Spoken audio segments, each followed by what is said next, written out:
My great-aunt May was what my family politely called an eccentric. What they meant was that she didn't care about the things they cared about. She didn't have a new car. She didn't belong to the country club. And her house, a large, rambling, Victorian, was filled not with modern, store-bought furniture, but with a chaotic, curated collection of, well, what my cousins called junk. I called it beautiful. I'm Clara, and my hobby, my passion is restoring old furniture. In my family of accountants and sales executives, this was seen as a quaint, slightly dirty habit, like collecting bottle caps. They didn't understand the thrill of finding a piece of forgotten history under layers of grime and neglect. But Aunt May did. She was the only one who ever did. When she passed away, the family descended for the funeral, their grief packaged in neat, socially acceptable sound bites. My cousins, Mark and Jessica, were at the center of it all. They were the executors of May's will, a fact they mentioned to anyone who would listen. They were older than me, successful in that loud, glossy way that involves luxury cars and loudly discussing stock tips at family gatherings. They had always treated me with a kind of pitying condescension, the poor, artistic cousin who didn't understand the real world. The will reading was short. Aunt May's estate, the house, and all of its contents was to be divided equally, 3 ways, between Mark, Jessica, and me.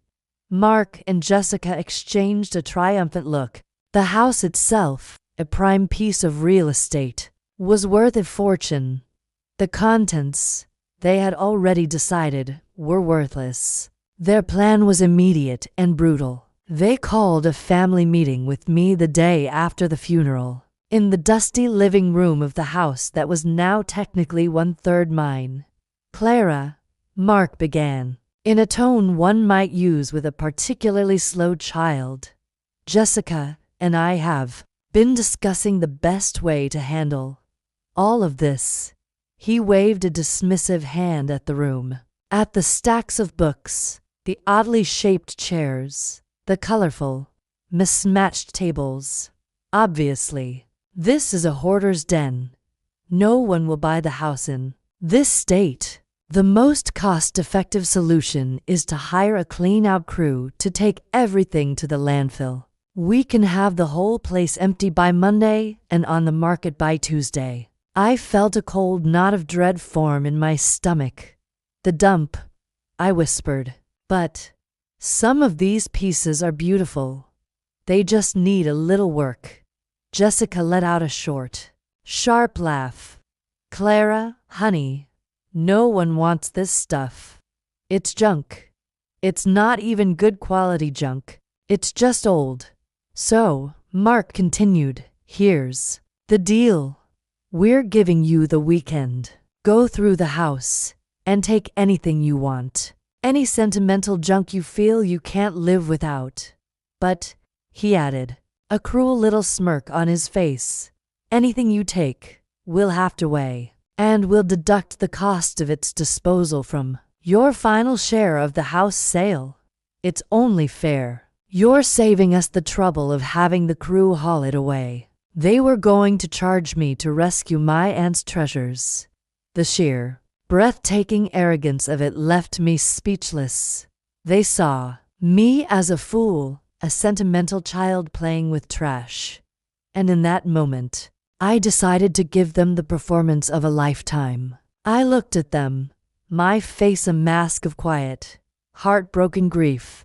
Okay, I said softly, if that's what you think is best.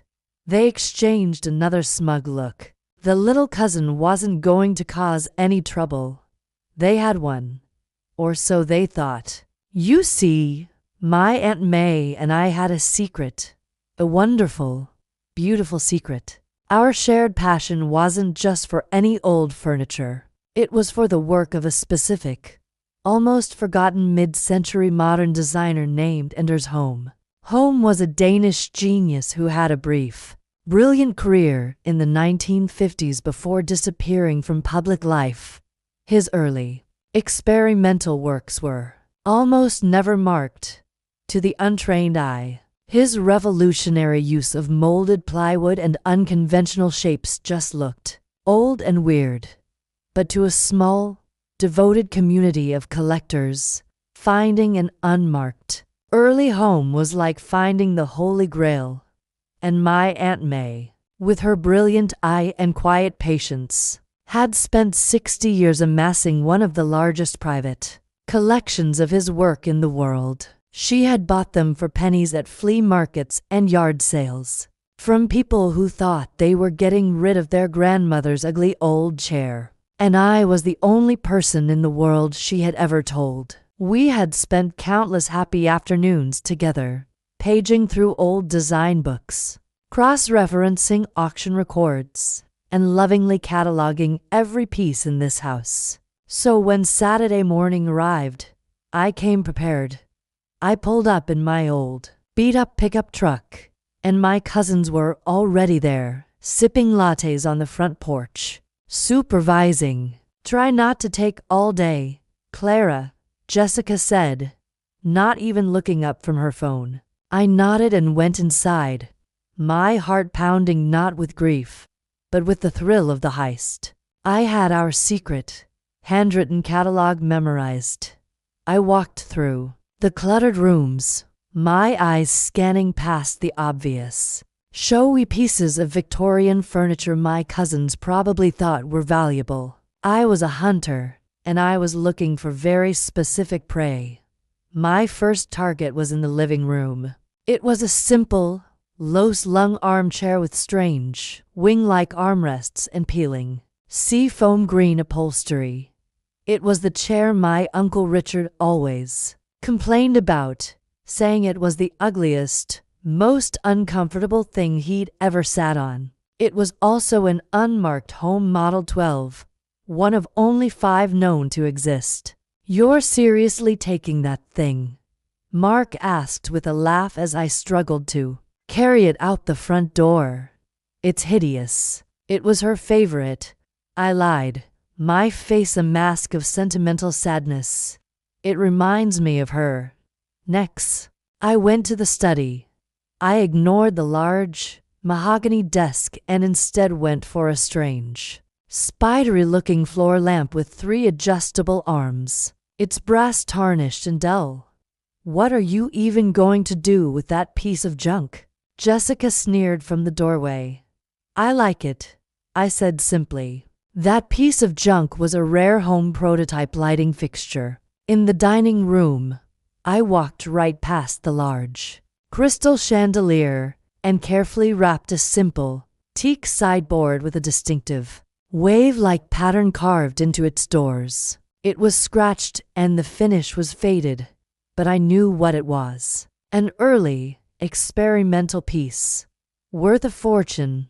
For 2 days, I worked. I methodically moved from room to room, selecting the 12 key pieces from our secret collection. Each trip I made to my truck was accompanied by the laughter and mockery of my cousins. They watched me load a wobbly, 3-legged stool, a coffee table with a chipped veneer, and a set of nesting tables that were covered in water rings. To them, it was a comedy, a sad little girl clinging to the worthless trash of a dead woman. They were so blinded by their own ignorance and their conviction that they were the smart ones in the family, that they never once stopped to ask themselves why I was choosing these specific, ugly pieces. On Sunday afternoon, I loaded the last piece onto my truck. It was the teak sideboard. It was heavy, and I struggled with it. Mark and Jessica just watched from the porch, leaning against the railing of their pristine BMW, not offering to help. "Got all the junk you want, Clara?" Mark called out, his voice dripping with condescension. "I think so," I said, breathing heavily. "Good," he said. "The clean-out crew will be here at 8 a.m. tomorrow to haul the rest to the dump." We'll send you the bill for the disposal weight of your treasures. Okay, I said. I closed the tailgate of my truck, got into the driver's seat, and started the engine. As I pulled away from the house, I glanced in my rearview mirror. They were still on the porch, laughing, already talking on the phone, likely to the real estate agent. They were celebrating. In my own rearview mirror, I looked at my own face. There were no tears. There was only the cool, calm, triumphant gaze of a thief who had just pulled off the perfect robbery in broad daylight, with the gleeful permission of the victims. The days that followed my exodus from Blackwood Manor were a blur of focused, cathartic work. My small, rented workshop, which had always been my sanctuary, now became my war room. I brought the 12 pieces of furniture inside, lining them up like a squad of dusty, forgotten soldiers. To anyone else, it would have looked like the sad haul from a dumpster dive. To me, it was a collection of sleeping masterpieces waiting for a second chance, and I got to work. The first piece I tackled was the seafoam green armchair, the one my cousins had found so hideous. I carefully stripped away the old, cracked upholstery, revealing the chair's revolutionary, molded plywood frame. Its curves were elegant, audacious, a piece of sculpture that just happened to be a chair. I spent 3 days meticulously sanding the wood by hand, removing the grime and the peeling varnish of 70 years, until the beautiful, layered grain of the wood was revealed. I didn't reupholster it. The raw, naked form was where its genius lay. It was a museum piece, and I treated it as such. Next was the spidery floor lamp. Its brass was tarnished to a murky, greenish-brown, but I knew that underneath that tarnish was a warm, lustrous shine. I spent hours with polishing cloths and a special compound, my arms aching, until the brass began to glow with the soft, golden light it had when it was first crafted. I rewired it carefully, bringing it back to life. One by one, I moved through the collection. I restored the chipped veneer on the coffee table. I fixed the wobbly leg on the 3-legged stool. I carefully sanded and oiled the teak sideboard until its distinctive, wave-like pattern seemed to ripple and move. Each piece I worked on felt like a conversation with my Aunt May, a shared secret brought back into the light. With every layer of grime I removed, I felt like I was stripping away the layers of disrespect my cousins had heaped upon her memory. After 2 weeks of relentless work, the collection was transformed. It was no longer a sad collection of junk. It was a stunning, cohesive exhibition of one of the 20th century's most daring and overlooked designers. I took professional photographs of each piece, the lighting perfect, the angles just right. I then spent a full day drafting an email. It was addressed to the head of 20th century design at Sotheby's auction house in New York. I attached the photos and a summary of the collection's provenance, using the meticulously researched, handwritten catalog that Aunt May and I had compiled over the years. I hit send, my heart pounding. This was the moment of truth. I expected to wait for weeks, if I heard back at all. The call came less than 24 hours later. Ms. Rossi? The voice on the other end was a woman's, crisp, professional, and vibrating with an excitement she could barely contain. This is Alistair Finch from Sotheby's. I am looking at the photos you sent us. Is this a joke? Because if it is, it's a very cruel one. It's not a joke, I said calmly. Then you are sitting on what can only be described as the holy grail of mid-century design, she replied, her voice dropping to a near whisper. The lost collection of Anders Home. We thought these pieces were just legends, drawings in his old notebooks. They're real. Within a week, A team of experts from Sotheby's had flown in. They walked through my small workshop with the reverence of archaeologists entering a pharaoh's tomb. They authenticated every piece. They arranged for a specialized, climate-controlled truck to transport the collection to New York. As they loaded the final piece, the teak sideboard, the lead appraiser turned to me. "This will be the most significant single designer auction of the decade, Ms. Rossi," she said. "The art world is about to go insane." And it did. Sotheby's marketing machine kicked into high gear. The story was just too good to resist. The Lost Home Collection, they called it. A hoarder's house, or a hidden treasure. Obscure designers' works found in an attic could fetch millions. Articles appeared in art journals, design blogs, and even major news outlets. The story of the eccentric old aunt and the quiet, furniture-restoring niece became a small sensation. The auction was set for a month later.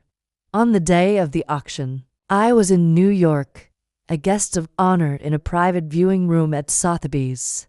Meanwhile, back home, my cousins, Mark and Jessica, were at their parents' house for their weekly Sunday dinner. They were, I later found out, boasting about the quick and profitable sale of Aunt May's house. The television was on in the background, tuned to a high-end arts and culture news channel. And then, a segment on the auction of the decade began. They showed the auction room, packed with wealthy collectors and celebrities. Then they showed the first item on the block, the seafoam green chair.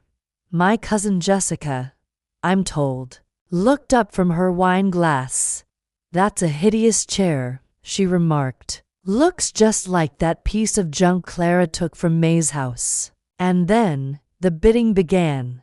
The auctioneer opened at $100,000. A stunned silence fell over my relatives' dinner table. They watched, their forks frozen halfway to their mouths, as the bidding for the hideous chair climbed. With breathtaking speed. 200,000. 300. It finally sold for $450,000. They were in a state of shock. Then the next item came up. The spidery lamp. It sold for $200,000. One by one. They watched as every single piece of junk they had laughed at me for taking sold for a fortune. The final piece was the teak sideboard. The bidding was furious.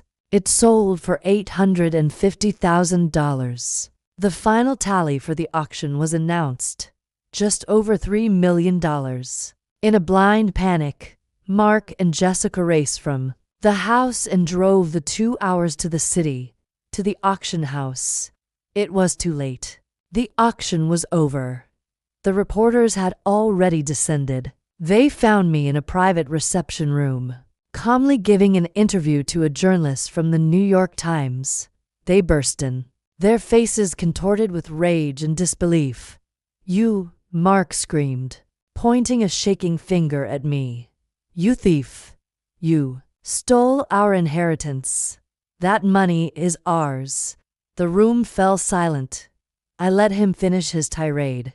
I waited for Jessica to call me every name under the sun. When they were finally out of breath, I looked at them, my expression calm, almost pitying. "Stole?" I asked, my voice quiet but carrying across the room. "I don't think so." I reached into my handbag and pulled out a neat, slim folder. I handed it to the journalist, who looked at it with wide, curious eyes. "This might help with your article," I said. Then I turned back to my cousins. "Inside that folder," I said, "you will find a copy of the legal document you both signed as executors of May's estate. The one you filed with the probate court. The one where you officially declared the entire contents of the house, and I quote, to be of no significant commercial value, and designated for disposal. You will also find a copy of the release form you had me sign, the one where I legally took ownership of the discarded items. in exchange for paying a disposal fee, a fee which, you may recall, you billed me for. I took a step closer, my voice dropping to a low, cold whisper. You didn't just let me take it. You laughed at me for taking it. You charged me for the privilege. As far as the law is concerned, you threw away a winning lottery ticket, and I was just smart enough to pick it up out of the trash. This money, I said, my voice finally rising with a strength I never knew I had, is mine. They were defeated, utterly and completely, humiliated on a public stage, trapped by their own greed and ignorance. Their own legal paperwork was the cage they had built for themselves. The epilogue to this story is a quiet one. I used the money to start the May and Clara Foundation for Young Artisans. We provide grants and apprenticeships for young people who love to work with their hands, people who, like me, are often told their passion is just a worthless hobby. I bought a large, beautiful workshop, a place filled with light and the scent of sawdust. It's my new home, my new purpose.